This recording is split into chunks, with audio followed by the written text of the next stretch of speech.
Let's talk about the question on every homeowner and future homeowner's mind right now. Should you lock in a 30-year mortgage today, or should you wait and hope interest rates drop even further? The answer isn't simple, but I'm going to break it down in plain English. We'll go through real numbers, common traps, and how lenders actually think. Because if you make the wrong call, it could cost you tens of thousands of dollars over the life of your loan. Mortgage rates don't just move up or down randomly. They're influenced by inflation, the Federal Reserve, and the bond market. When inflation stays sticky, the Fed tends to keep rates higher. When inflation cools off, rates start to slide. Right now, we're in a weird environment where inflation is better than last year, but not completely under control. That's why rates have dipped a little. The question is, will they keep dropping, or could they bounce back up? Timing that is a gamble. Let's say you're looking at a 30-year mortgage today at 6.5%. You might be tempted to wait for rates to hit 6, or maybe even 5.5. On the surface, that sounds like free money. But here's the catch: the longer you wait, the more you're exposed to market swings. If rates drop, you win. But if they climb back up just half a point, you could lose thousands in extra payments. And no one has a crystal ball to guarantee which direction they'll go. For every buyer waiting on the sidelines, there's another buyer locking in right now. Why?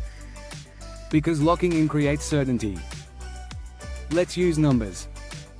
On a $400,000 mortgage at 6.5%, your principal and interest is about $2,528 a month. If rates drop 0.5% and you refinance later, you might save around $120 a month. That's real money, no question. But if rates go up 0.5% instead, you're paying an extra $125 a month for the next 3 decades. That's a huge penalty for waiting. One of the hidden traps in this debate is refinance costs. People love to say, "I'll just refinance later if rates drop," and yes, that's true. But refinancing isn't free. Closing costs can run between 2 and 5% of the loan.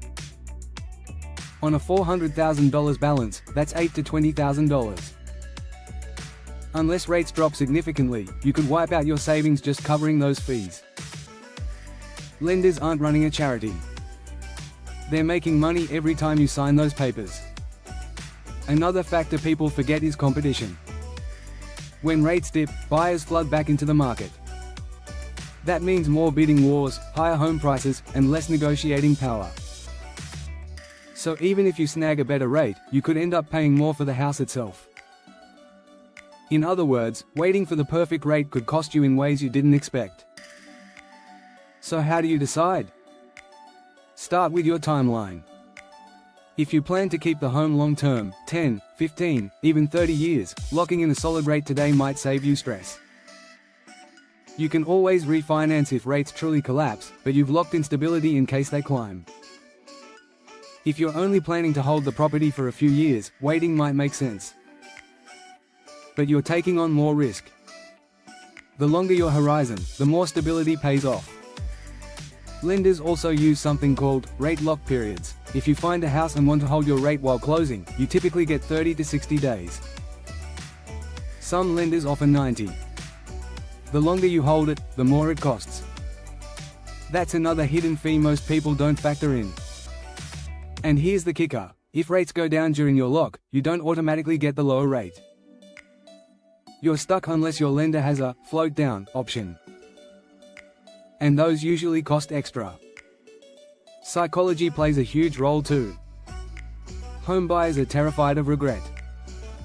No one wants to be the person who locked in at 6.5% only to watch rates hit 5 a year later. But let's be honest, no one was crying in 1981 when rates were 18% and you got 6%. Perspective matters. Don't let the fear of missing out drive your decision. Focus on what you can actually afford and sustain month to month. Let's run another scenario. Suppose you wait and rates fall from 6.5 to 6%. On that same $400,000 loan, your payment drops from $2,528 to $2,398. That's a savings of $130 a month, or about $1,560 a year. Not bad. But if home prices rise just 5% while you're waiting, that $400,000 house is now $420,000. At 6%, your payment becomes $2,519. Almost the same as if you had just locked in at 6.5 earlier. You gained nothing by waiting, and the seller got your money instead. This is the math lenders hope you never do. They sell the dream of lower rates without reminding you about rising prices, closing costs, and uncertainty. And because so many people focus on the rate itself, they miss the bigger picture. Your real cost is not just the rate. It's the combination of rate, price, and fees over time. There's also the question of opportunity cost.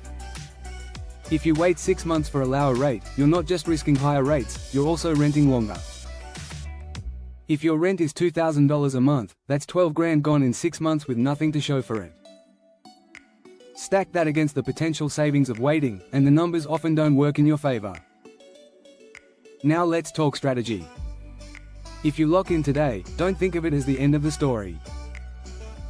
Think of it as phase 1. The real play is what's called a refi window. If rates drop significantly in the next few years, you refinance.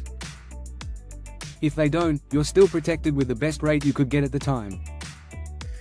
This is why long-term homeowners almost always come out ahead. They stop trying to play the rate market like day traders. Some people also look at adjustable rate mortgages, or ARMs. They offer lower rates for the first 5, 7, or 10 years.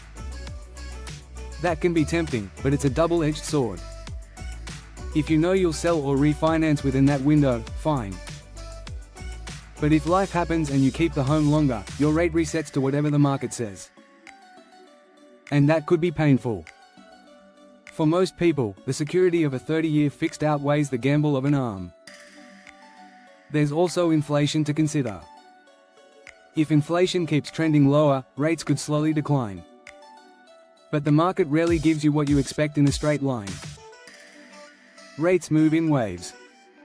One good jobs report or a spike in energy prices, and rates can jump back up overnight. Betting your financial future on those swings is not a game most people win. So what's the bottom line? If you can comfortably afford the payment today and you plan to stay in the home for years, locking in a 30-year mortgage now is usually the safer move. You'll have stability, you'll avoid the chaos of timing the market, and you still keep the option to refinance later if conditions improve. If you're banking on a perfect rate in the future, just remember that waiting always comes with hidden costs.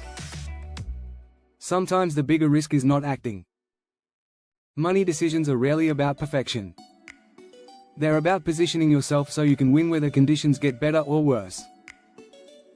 That's what locking in a mortgage really does. It buys you peace of mind in an uncertain market. And right now, peace of mind is worth more than chasing half a point that might never come. So ask yourself, would you rather sleep at night knowing your payment is fixed for 30 years, or gamble that the market will hand you a gift later? For most people, the answer is obvious once you run the numbers. Don't just chase the lowest rate. Chase the smartest decision for your long-term stability.